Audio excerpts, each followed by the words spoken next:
Ну вот, всем привет и себе привет.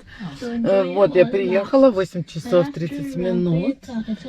Приехала в Skerries Harbor. Вот здесь будет проходить Dublin Plain Art First Day, первый день. Вот они там уже подготавливаются. Будем регистрацию проходить. И все, и рисовать. Красота.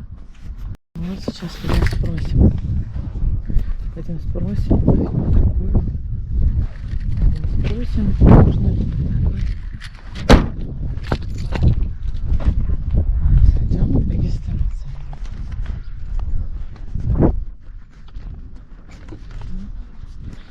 Спросим, где тут звук.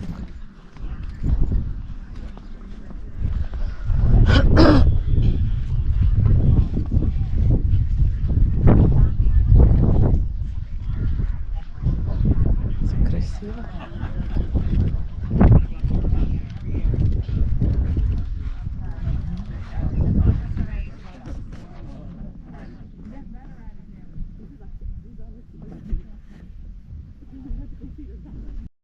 Я вижу, что они с двумя мольбертами. Сейчас посмотрим, можно ли еще возьму на всякий случай листы. Ну вот, все регистрируется. Выдают им сумочки в подарки. Что-то там еще. Посмотрим. Распаковка. Чек.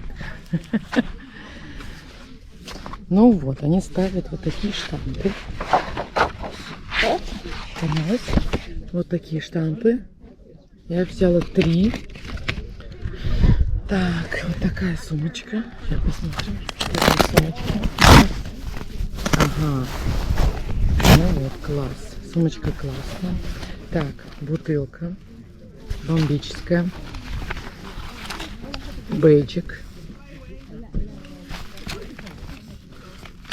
Какой бейджик. Вау. Со всеми цветами. С размером. И потом еще всяких штучек.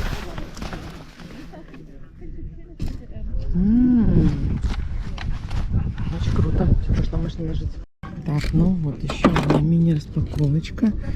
Тут Винзор Ньютон ручка. Сейчас посмотрим.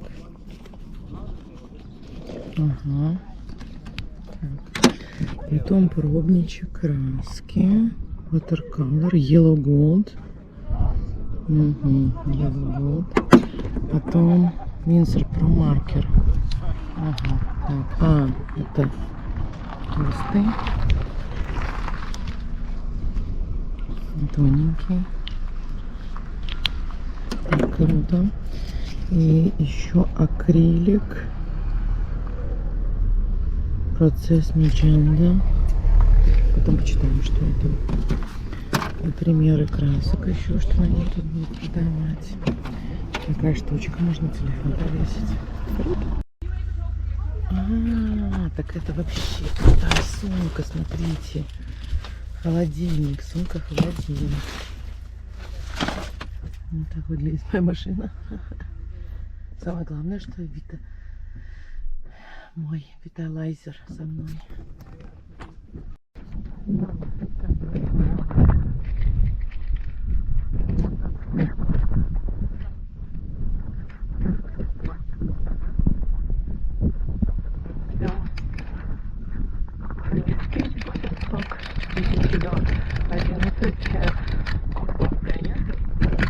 Чувак, классно. Можно купить?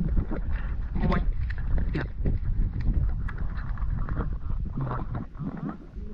А в час до. Сейчас будет платформ.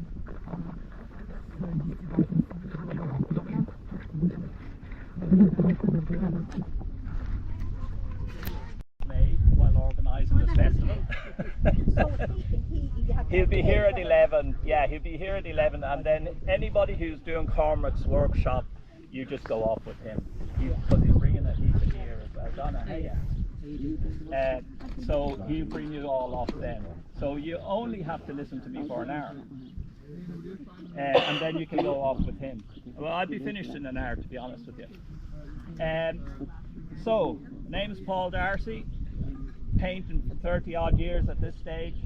Done bits and pieces. Done plein air all my life. Travelled all over the world painting. And that's really the joy of painting plein air, is that you get the opportunity to travel around. As long as you have the right kit and you are prepared to stand out in front of everybody and show them what you're doing as you're doing it, which can be quite unpleasant sometimes, but it's generally, for 95% of the time, it's a pleasant experience, because you're interacting with the people, you're interacting with your environment, and most people are very supportive when they see an artist working outdoors. You also have to contend with the weather, of course, and in Ireland that is great fun. South of France is much better but boring. And American, yeah, so there you go. I agree, the flies and everything, and I burn like a rasher, so I prefer Ireland. Okay, so where do I start? Okay, environment. So the first thing to do when you're doing plein air painting or drawing, doesn't matter what it is, you have to walk around your environment and look at, for pictures, you all should have got this thing that I made up for you with the viewfinder in it. Yeah, it's brilliant. Yeah, it's a very handy device to have. You see all the film directors doing this and that. Well, the viewfinder is a similar idea, and it allows you to compose within your huge, vast landscape. And so the first thing you should always do is walk around and really have a look at your environment and look at the scenes and see what you find interesting. Don't go for the obvious things. Find the little angles. Find things that speak to you, that connect to you, because having that will maintain your interest going through development of the painting. Obviously, it does have to conform to some composition. Generally, when you're starting off, choose something very small and work out from it. So, for instance, a signpost, or say that entrance, and if you choose something like that, find a nice angle and then work out from it. You won't get lost in the vastness of the landscape you're in. Okay? So it's a really good way of working, and you'll see some very interesting paintings as a result of this technique. They choose a subject within the landscape as against the entire landscape. Okay? So a rock and a picture or a bush or a sculpture there. Just a single object to work out of. And that's a good idea. Then you won't become overawed with the landscape. The environment then, you also have to consider the sun, the direction of it, the wind. Do you need shelter? Always try and limit yourself to about a maximum of 3 hours to do a work. So some people here, when they were getting their stuff stamped, they got 2 or 3 pieces stamped, and they were saying, oh, maybe that's too much. Well, to be honest with you, it's not. You should be able to do a sketch or a drawing or something in the morning and then do one in the afternoon. Because if you're trying to capture something in the landscape, the light has changed, the conditions have changed, and you're also get exhausted. That's the next thing I want you to be aware of. Working outdoors is very tiring. You're getting a lot of fresh air, you're getting the sun and everything that goes with it. You get tired. You'll find yourself at the end of a day painting plein air exhausted. So it's really, really important that you pace yourself.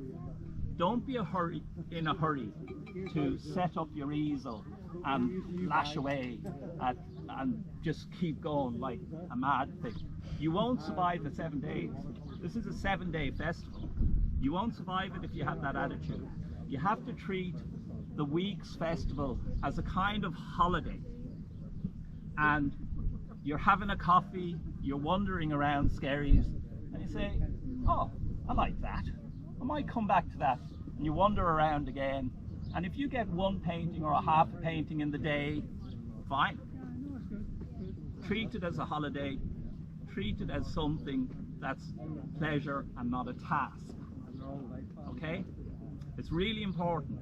That way you'll enjoy the 7 days, and believe it or not, you'll get better results because you're relaxed. Last bank holiday I was over the west and I painted 2 paintings in 3 days, which I was very happy with. The first day I done nothing because I was just looking around, having a look, find something that interested me, and then went away and seen if I could find something else, and then I couldn't, and then I went back, and that's the way I do it. So you need to be really chilled. The next thing I'm going to ask you to consider is always have a sketch pad with you. Just a small one, an A5, nothing bigger than that. A5 will allow you to do what's called no-tan studies.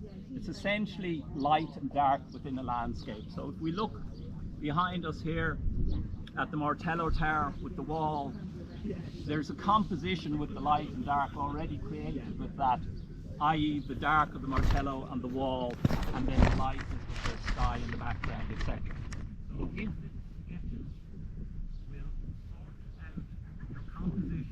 Before you touch your canvas or your watercolour paper. And the viewfinder, if you held it up against that, you'll find an interesting section even of that would entertain you enough to create a painting. So, sketchpad is really important. Okay, I have one here, and I'm filling it up all the time.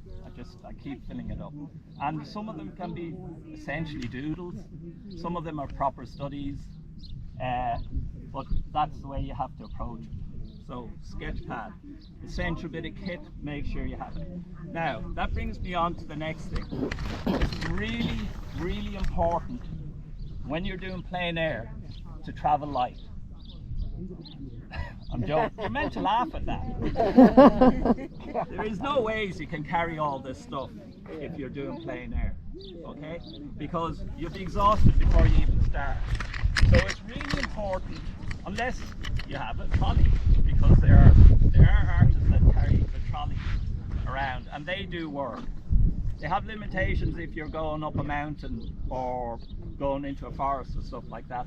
But travel as light as you possibly can. Okay, so I brought you my 3 kits. This is my drawing kit, and all I need with that is my easel, and that's all I'd have if I was going out drawing. This is a Julienne that's about 40 years old at this stage. This is the one I travelled around the world with, and that's why it has the straps. A fine workhorse of an easel. It takes everything into it, and you've got your canvases on the outside, which is a bit of a drawback of it. But it is a good solid easel. I see this black one, this is a new fashion now as well with them.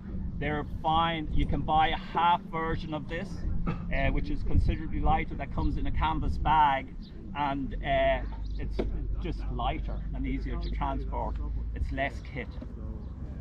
This is my actual kit now that has absolutely everything in it.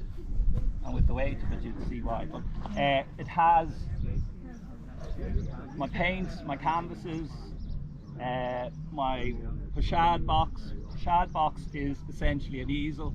It has my water, it has my sun cream. Any questions at all? No. Ready? Okay, so I'll set up, I'll tell you what, I'll set up the drawing easel first, and in fact the reason I'm doing it this way, these are great, you adapt and adopt and you use it, but this is the one that I've found to be best. It's very sturdy, telescopic, it falls down really nicely. And what I've done is I've bought about, I think I have about 3 or 4 of these, and then the shoe attachment that goes onto them I've put onto my drawing board and onto various easels. So you can grab any one of the tripods and off you go, and you can walk out the door. You don't have to have a set one. Now you can also buy, there's some very serious pochades and systems that you can buy. They're mainly made in America, and they're really beautiful. The likes of Strada, and there's quite a few others. They're good, they're fine, but this is what I use. So this is a tripod. It's got a rotating head on it. I don't know why it's not tight enough. Oh, it's right. Okay, and this is my drawing kit. So if I was going out drawing, and that's actually another thing that's worth mentioning here. It's good to go out with a plan. So it reduces your kit. So for instance, one day you're going out drawing. I need this and this, bottle of water and a biscuit, and away you go. But if you were to say, I'm going out drawing, I might do a bit of painting, I might do a bit of watercolour, you're carrying all this behind you as well. And you won't use it. You'll only do one thing. You've only got 3 hours, and then you're finished. Or if you're going out for the day, you've got 2 3-hour sessions. You'll be exhausted. Don't do it. Say I'm going to do drawing for a day, and do it. You get a lot of value out of it. You learn a lot, and believe me, I should say this again, the more you draw, the better you become as an artist. Just keep drawing. Just keep drawing. Cormac is going to do drawing with colour, which is pastel essentially, and that would be the next logical step. That's why he's always at the beginning of the year, or the beginning of the festival, is the next logical step to use. So drawing is really important. You may feel that, you may decry it and say it's not an oil painting or a watercolour, but as an artist it is the single most important thing, and the more you do it, the better you'll be. Period. Full stop. That's it. So after that rant, so this is a box, and in it has everything I need. But the first thing it has is a surface to work on, my drawing board, i.e. This can also substitute for watercolours like that. I have this yoke as well that clicks on there, but you don't need to know about that. Drawing materials are in these, I don't know what they call them. Extremely handy because you can see through them and you can find gear in them. But you can also use this little box that a friend gave me. These are just drawing pastels, like 3 tones, dark, mid and light, and essentially you only really need them to draw. In my folder here I have a variety of pencils and Conte. So I have again kind of a dark, a light, and a goat brush for putting on my makeup. No. For if I need corrections or something, I use that just to rub off. I do use an eraser. There are some artists that object to using erasers, but if you want to put in a dark mass of tone and then work in reverse, generally you work from light to dark, but sometimes I'd work from dark and work back into light. That's when you use an eraser. So if you could, for instance, if there was a dark cloud behind that Martello tower, you could put in the whole darkness and then just pick out the lights with the eraser. So it's just a technique. What else do I have in here? I have a blade for sharpening my pencils, a few backups, a bit of white Conte, and that's it. that's all you have. And tape, of course. Then you have drawing surfaces. That's tape for sticking on the paper. So here I have a white this is tip, don't tell anybody. A lot of people take drawing paper and it's white, fair enough. If you get yourself some grey stock paper, this is grey stock paper, you already have your mid-tone in, okay? So you don't have to create your mid-value, your mid-tone. You can draw your darks on this, and your lights, and you can create stuff really, really quickly. Cormac will show the people that are doing the drawing and how this works. It's a quick way of getting a drawing down. If you have a white surface, your white surface is the highest value that you have, and everything has to work down. Otherwise, you have to apply everything to it to go from your mid-tones down to your dark tones. This gives you your mid-tone, and all you have to put on is your light tone and your dark tone. Painting done, drawing done, okay? And then I have another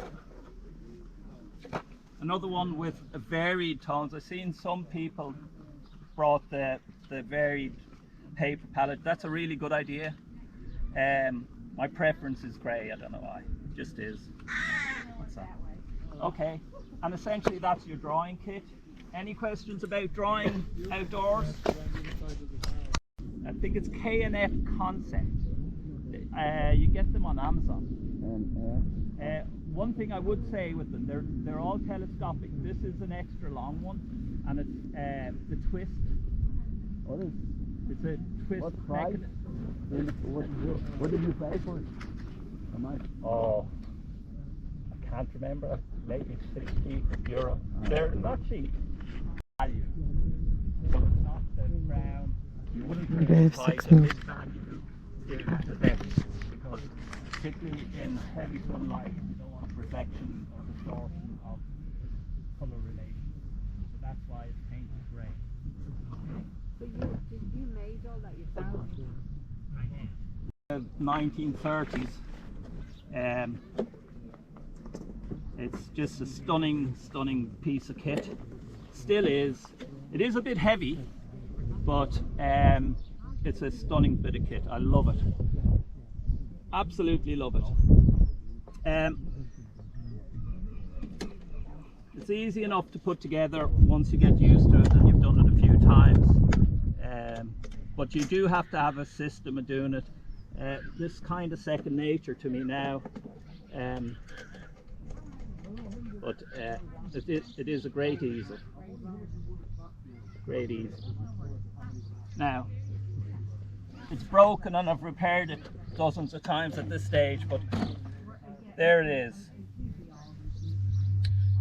I noticed I put this logo on the front of it for myself, to remind myself, and you can all come and have a look at it now.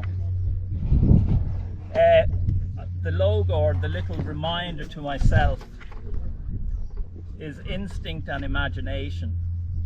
So when you're out painting outdoors, sometimes you have to go with your gut. You know, if you start reading all the laws and all the compositional elements and stuff like that, you can become overwhelmed with it, and it doesn't become fun anymore. And it's really important that you maintain the fun element of drawing outdoors or painting outdoors, because if you don't, you'll give up really quickly, because you're also dealing with sun, rain, wind, everything. So it's really important to go around and, as I said at the start, be really chilled about it and enjoy being outdoors. And if you find something, and at this stage of my life, I seek out stuff that's not obvious to paint. I'm not looking for the glorious scene anymore. It's boring and everybody's doing it. Find something.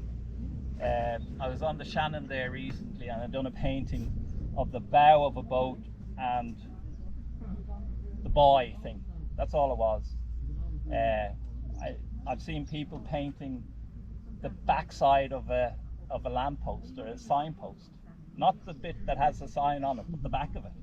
So that's the sort of thing you need to be looking for. You need to be looking for quirky stuff. I tell you why, because if it interests you to do that, it will interest the viewer who looks at it as well. They will, because they're seeing something different. And we're all, in this day and age, we're all visually saturated with images.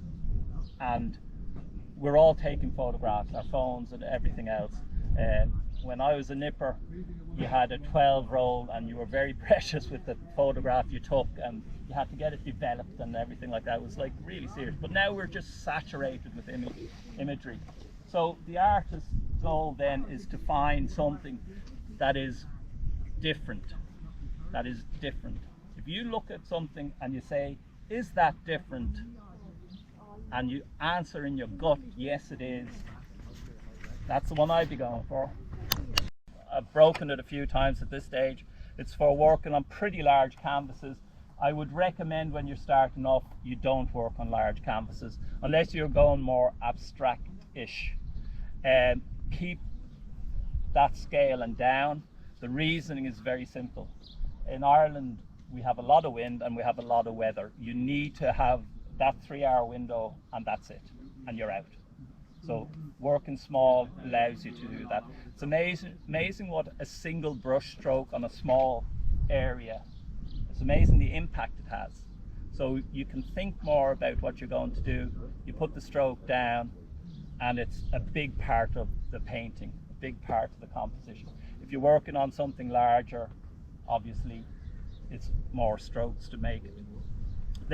This julienne is divided into compartments here. Come up and look at it if you've never seen one before. It's compartments for paint and compartments for brushes. And that's essentially it. And this is my palette. I used to have a timber one. I broke it. Again, I painted the back of it a grey as a mid value. So when you're, this is my water, and during the winter I put soup in this, and this is my soup. So if you're travelling, you wouldn't put that into the hold, would you? Yes. You would? Yeah. And is it alright with your paints? Now, that's a fantastic question. Travelling with paints, with watercolour paints, no problem. With oil paints, small problem. Only a small problem. And it's the way you phrase stuff when you're travelling. So, with paint, with solvents is a no-no. You buy solvents. If you're using solvents, you buy them when you're over there. But there is, I'm going to show you, there is, Sennelier brought out a gel.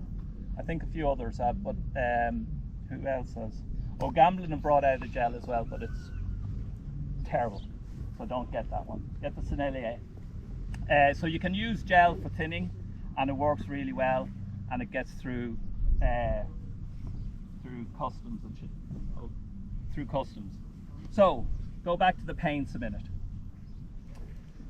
Do not use the word paint when you're in an airport. You may as well be saying bomb. Okay?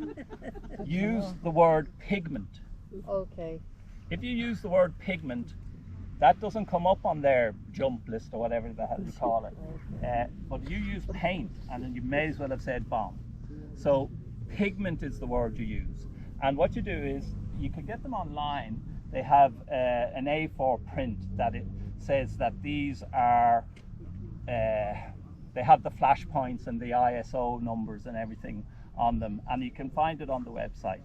Actually, that's something I might put up on the Dublin Plein Air one as well. And you print them off and you put them in with your pigments. And that's the way you travel. So you that's can an carry it excellent question. on the, like, with you in the actual. So you wrap them in. You wrap them in with your paints. So if you put them, you can bring them as hand luggage, and if you have that with them, they're under 50 mil. I travel with 37 mils, but you can get bigger tubes. But once it's under the 100 mil, and they have the paper, and you say pigment, no problem. Okay. So thanks for that question. That was a can. Some of them are scribbles. Some of them are pure rubbish. and some of them are good. Some of them worked, some of them didn't work. That's all fine, as long as you're drawing. Okay. Also, I have in it is some tips that I've learnt over the years about colour and stuff like that. But that's a workshop, and that's a class as against just a general talk. So I won't go through that. But there's my sketch pad. What else do I have? I have pencil case for brushes. Another sketch pad. And on this side, yeah, I'll talk about this stuff first. I have sun cream. For me, as I said, I'll burn to a rasher if I don't have this. And I also have these things that I discovered in Halfords for painting during the winter. They're hand warmers that you crack. They're brilliant. They're really brilliant. I've painted in the snow and they are really brilliant. So, and they're like a euro or something. Inside your gloves? Yeah, inside your gloves, yeah. They're very handy. I have fingerless gloves, and then I have those, whatever you call them, yeah. And then we're talking about cleaning solvents. I have rags in bags. I have those as well. I'm going to set all this up for you, but I'm going to show you this container first, because we're talking about solvents and cleaning. This is a brush tipper. It's a must. Do buy one of these. It will last you your life. It will never leak. I've had this one maybe 20 odd years. It will never leak. As long as you put it together properly, it will never leak. You have to have it. And it has a cleaner in it. You can see it's pretty filthy, but that's fine. It's only for cleaning. And I also have a dipper. That's for putting in your linseed, or if you want gel, or if you want a mixture, a medium essentially for thinning out your whatever it is. So if you're doing watercolor or acrylic, essentially a little tub of water in something like that, or in a bottle, is all you need. And if you have your palette inside your color pans, you're done. That's it. I mean, to be quite frank with you, if you're traveling with watercolor, that's it. That's all you need. Really, that's all you need. You fit everything you need into that, and you put it into your handbag. So it's really handy, watercolor. That's why many artists use watercolor. Okay. And should you use liquid? Mixture of the two, and Dave uses the white, and he mixes that in with the oils, and that creates the reaction for faster drying. And you can use it. You can use that with yes, all it will of your transfer oils. across. Oh, that's cool. Yeah, it will transfer across. Okay, so that's the cleaning and the mixing. The next thing, you're all going to ooh and ah at this, but my wife made me this. This is my pigments, and this is. Oh, great idea. Ooh. Yeah, I told you you'd all ooh and ah. Yeah, what a great idea. So my wife made me this, and I travel with this for all my pigments. Okay, and it essentially That's really cool. has all the pigments I need and a few more. And as generally you can get away with using warm and cold yellow, a warm and a cold blue, and a warm and a cold red, and a white, and you should be able to mix everything after that. But then you become lazy and you say, oh sure, I need that pigment and I need that pigment, because then I don't have to mix it. I'm one of those as well. You know, you can mix, but you can also have it. So that's this clips on wherever I want it to clip on, and I can use it accordingly. Okay, this is as I said, I did look for them online. They're hard to get, these holders, and you're better off knowing somebody that sews and get them to make one. But they're extremely handy. Huh? Yeah. Yeah, but you see, the funny thing about that is there's been a few companies online that have tried to do it, and for some reason they all stopped doing them. So they're obviously not profitable enough. I don't know what it is, but anyway, so it's made up essentially of folded cloth, elastic, and I think that's curtain liner. I don't know what the hell it is, but it's very handy to have, and they're all in one spot. The reason, to be quite frank with you, when I was using this and when I'm using this, all these trays on the top, you can fit all the paints into it. But I'm using a smaller pochade now, and so I can't fit the paints into the pochade. And so this is my pochade. Now, remember I was saying about expensive? Yeah. This is expensive. But it's very, very good. What's expensive? Huh? What's expensive? This was 450. That's expensive. Yeah. And That's expensive. yeah, it's expensive. No, it is expensive. Yeah, but it is very, very well thought out of, or made. It's designed by an artist in America, and he kind of makes them now, and he changes them and thinks about them. You can get versions of this online in shops. I know Evans do quite a good one called the Gorilla, and they're doing an Uno one as well, or Ugo one or something like that, and it's good as well. But last Plein Air Festival last year, an American friend of mine was coming over, and I said, please Mona, would you bring one over, because if you try and import this from America, you have to pay customs as well. So then it becomes more expensive. But anyway, so if you have any friends in America, stay friends with them. So the setup of this is really easy. Actually, I won't put it up yet. The reason it's so good is it contains your canvases, right? And they're small. You can get them bigger. It contains 4 canvases. It contains a work area that clicks on, and it contains, now I'd actually set this up, I was going out painting last week and then some stuff got in the way, and it's a very small pallet area. That's the disadvantage of this particular pochade, because it's designed for light travel, and so you really need to kind of know what you're at, because the workspace is so small. But I have worked out a way of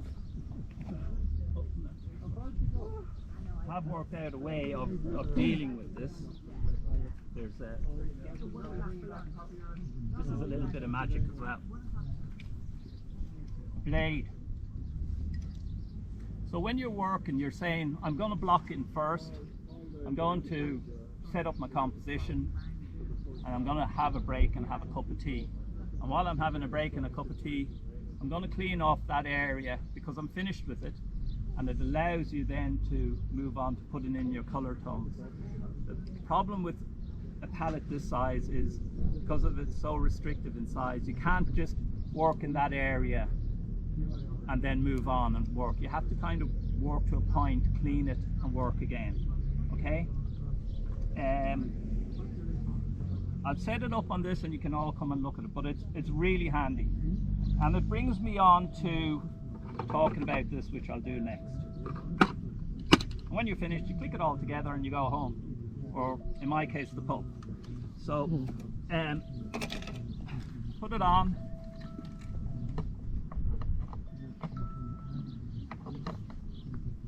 That's not me dinging, is it? No, it's me dinging. Okay.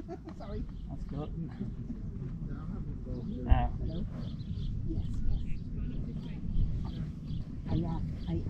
Okay, so this is actually worthwhile saying. This outdoor. The trick with acrylic is your palette has to be a wet palette underneath it. So if you have a sponge or blotting paper that you can keep spraying, keep it moist, that moisture kind of through some sort of osmosis keeps the pigment wet. and then you have to work in a very particular way in terms of blocking in areas and let it dry and then work over it. It is a very, very handy material for working outdoors if you can work with the speed of it.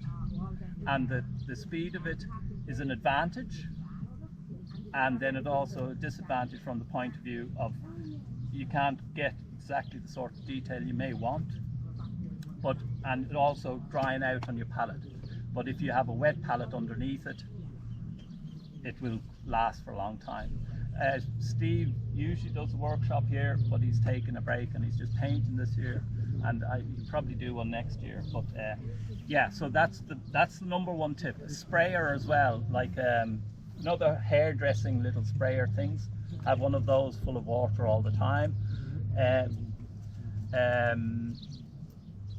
That's about it really. The thing about acrylic paint, and this is an issue for me, is they're very limited in terms of the colour.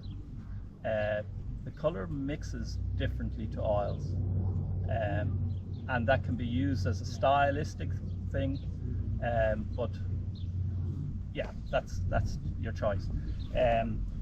Winsor Newton do a gel that you mix. Yeah, a retarder, yeah. Yeah.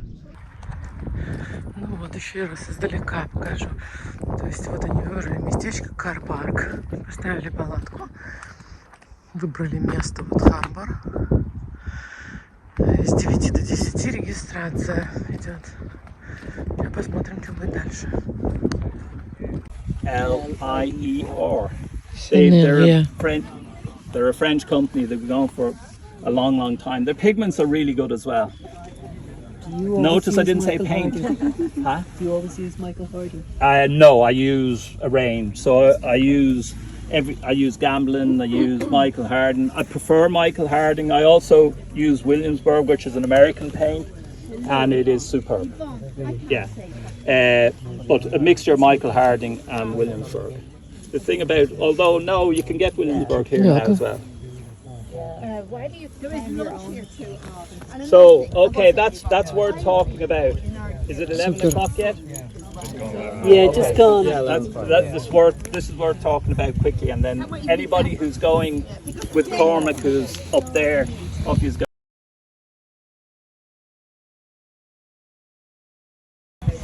They are machine sprayed.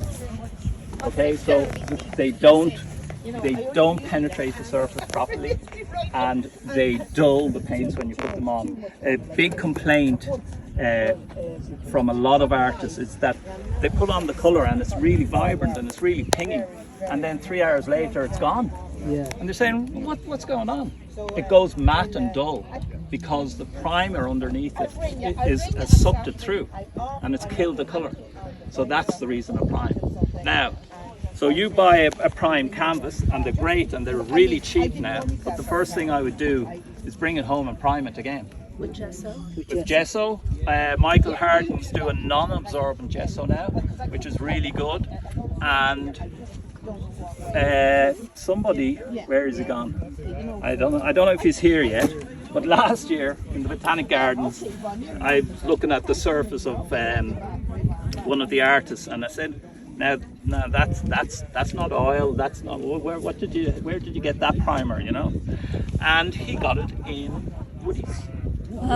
So in Woodies is a hardware, B&Q or Walmart or one of those, and I can't remember the name of it, but I have written it down, and I have used it, and it's extremely good. And apparently he found it online in an American chat room of painters, and I'm just going to look it up. And they were all raving about this stuff. Now it's like 25 quid a can, but all primer's expensive enough, and they were raving about it. Zinzer.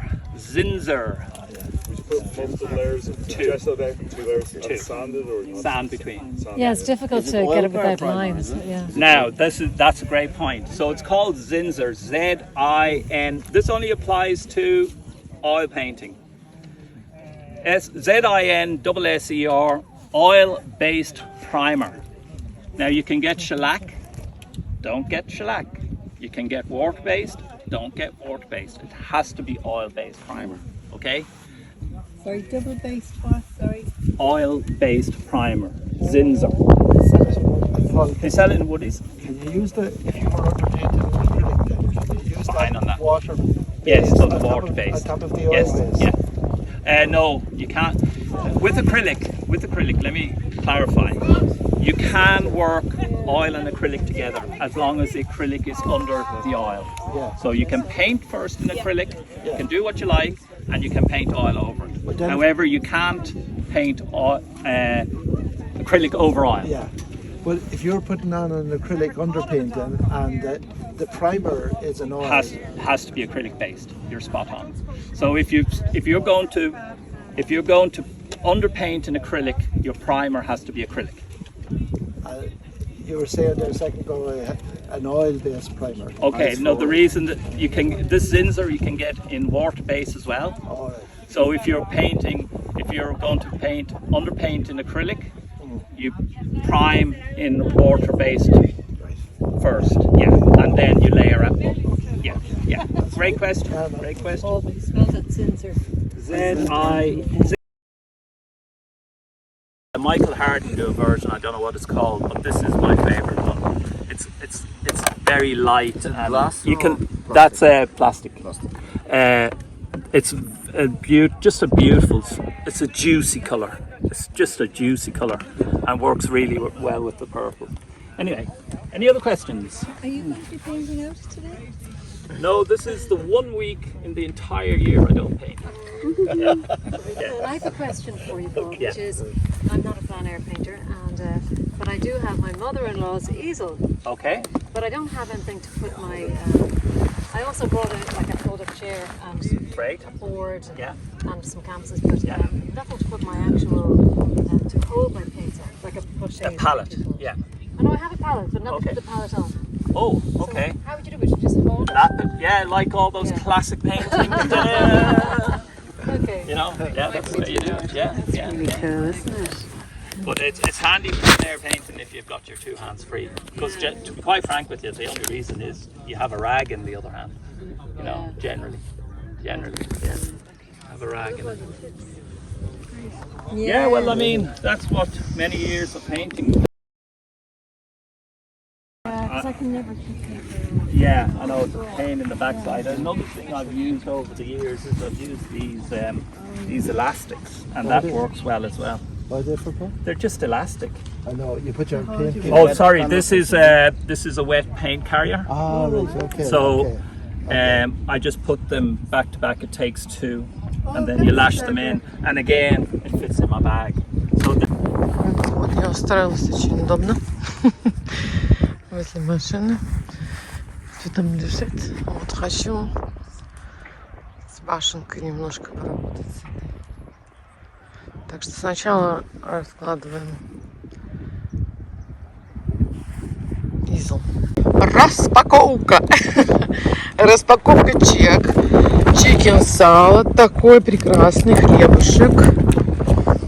Такой кусок курочки. Маслечко. Маслечко, водичка, приборчики. Вот. Такой у нас обедик. Обедик конкретный. Вообще все задержали. Все обедают.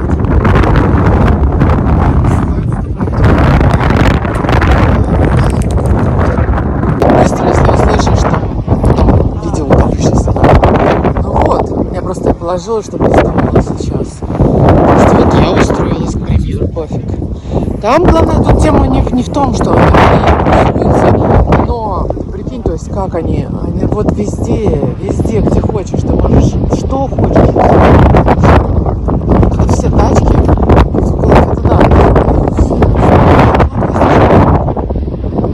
И сейчас вот у них там, сейчас начинают опять все и разгреваются. То есть тут просто приходишь сама сучка, тебе не надо штамп на боковой панельке.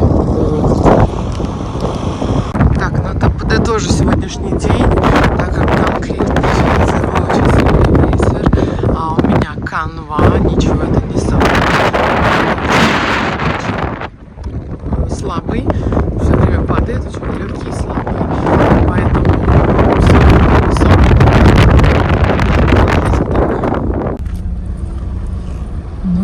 Рисуют везде, везде.